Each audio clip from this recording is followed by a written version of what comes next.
तो solar panel बनना शुरू होता है स्ट्रिंगर से। यहाँ पर सोलर सेल की स्ट्रिंग बनाई जाती है। तो सबसे पहले सेल को मैगजीन में डाला जाता है और उसके बाद में मशीन के अंदर रख दिया जाता है। इसके बाद में जितना भी प्रोसेस होता है वो लगभग सारा ऑटोमेटिक होता है। बीच में कोई प्रोसेस आता है जहाँ पर मैनुअली काम करना पड़ता है, जैसे कि सोल्डरिंग हो गया या पैनल की क्लीनिंग हो गई।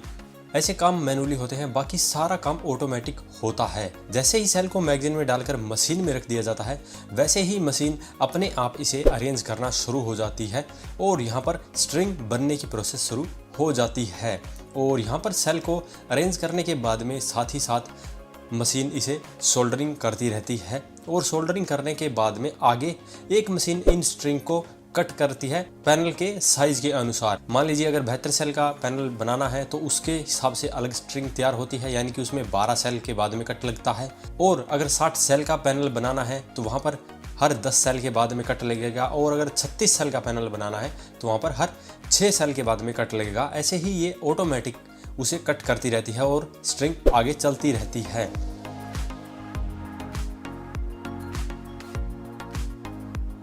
तो यहाँ पर दो काम होते हैं। एक मैनुअली किया जाता है, यहाँ पर पहले ग्लास लोड किया जाता है ईवीएस शीट के साथ में।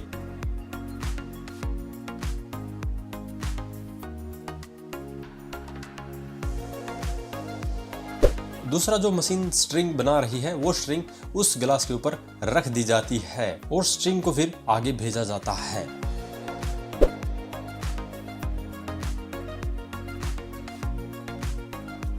फिर स्ट्रिंग की टैपिंग की जाती है ताकि जो स्ट्रिंग है उसके बीच का जो गैप है वो बराबर बना रहे। और उसके बाद में यहाँ पर स्ट्रिंग की सोल्डरिंग की जाती है।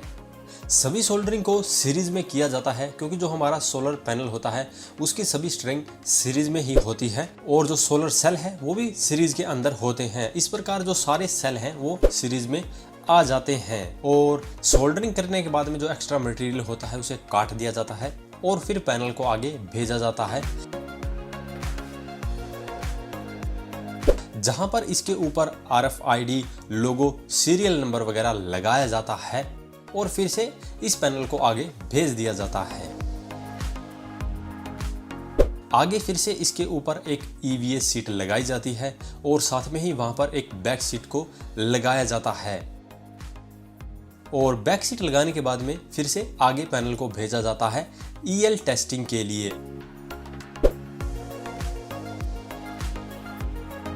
EL टेस्टिंग के अंदर माइक्रो क्रैक को देखा जाता है कि कोई सेल डैमेज तो नहीं है। जो हम नंगी आंखों से नहीं देख सकते हैं वो इस EL टेस्टिंग के अंदर पता चल जाता है। अगर पूरी तरह से सब कुछ ठीक रहता है तभी पैनल को आगे भेजा जाता है लेमिनेशन के लिए। लेमिनेशन होने के लिए लगभग 15 मिनट का समय लगता है और ये जो मशीन है वो एक बार में 5 शीट की लेमिनेशन कर सकती है।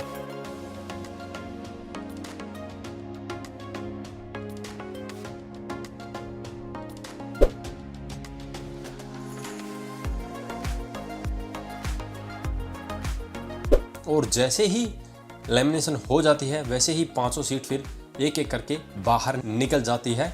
और यहाँ पर इसे कुछ देर के लिए 2 से 3 मिनट के लिए रख कर ठंडा किया जाता है क्योंकि लेमिनेशन होने के बाद में जो शीट है वो काफ़ी गर्म रहती है। और फिर ठंडा करके इसे आगे भेज दिया जाता है। जो भी शीट के बाहर का जो एक्स्ट्रा मटेरियल होता है उसे फिर रिमूव कर दिया जाता है।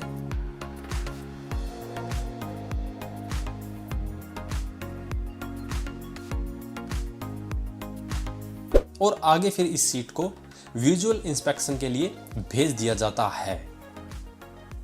यहाँ पर देखा जाता है कि सेल के बीच में कोई ज़्यादा गैप तो नहीं है, स्ट्रिंग के बीच में कोई गैप नहीं है, लोगो सही तरह से लगा है, RFID वगैरह, सीरियल नंबर वगैरह सभी परफेक्ट हैं या नहीं, और लेमिनेशन होने के बाद में कोई अलग से क्रैक आया है या नहीं।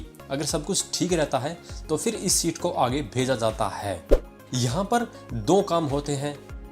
सबसे पहले फ्रेम के अंदर सिलिकॉन सीलेंट को लगाया जाता है और इसी फ्रेम को फिर इस सीट के साथ में जोड़ दिया जाता है। यहाँ पर फ्रेमिंग की ऑटोमेटिक मशीन है जो कि सीट और फ्रेम को आपस में जोड़ देती है।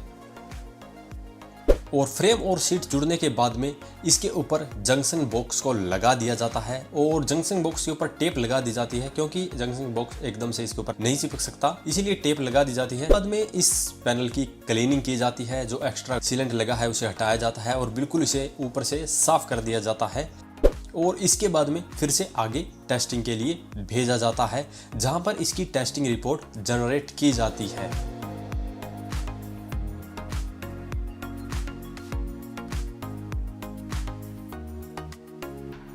इसके बाद में सबसे फाइनल में दोबारा से इसकी ईएल टेस्टिंग की जाती है, जैसा कि पहले की थी।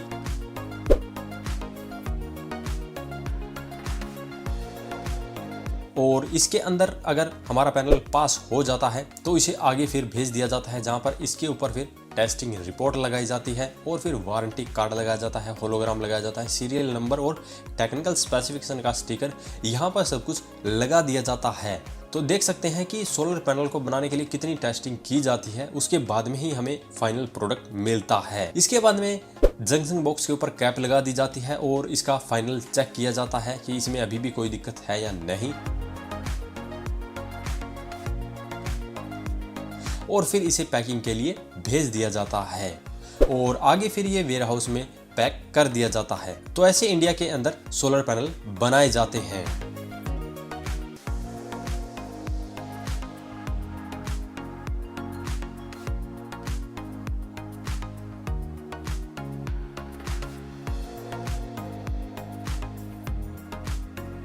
यूटिल कंपनी के अंदर आपको अलग अलग साइज के अनुसार सोलर पैनल देखने को मिलते हैं। जितना बड़ा साइज का आपको सोलर पैनल चाहिए उतना बड़ा ले सकते हैं, छोटा साइज का चाहिए तो आप छोटा साइज का पैनल ले सकते हैं।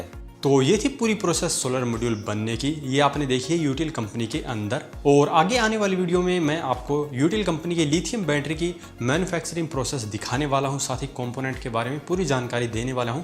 तो उसके लिए हमारे चैनल को अभी सब्सक्राइब कर लीजिए ताकि वो वीडियो भी आप देख पाएँ। तो आज की इस वीडियो में इतना ही। अगर वीडियो पसंद आया हो तो वीडियो को लाइक करें, शेयर करें, साथ ही हमारे चैनल को सब्सक्राइब करें। सब्सक्राइब करने के साथ साथ बेल आइकन को जरूर दबाएं ताकि इसी प्रकार की जानकारी आपको समय समय पर मिलती रहे।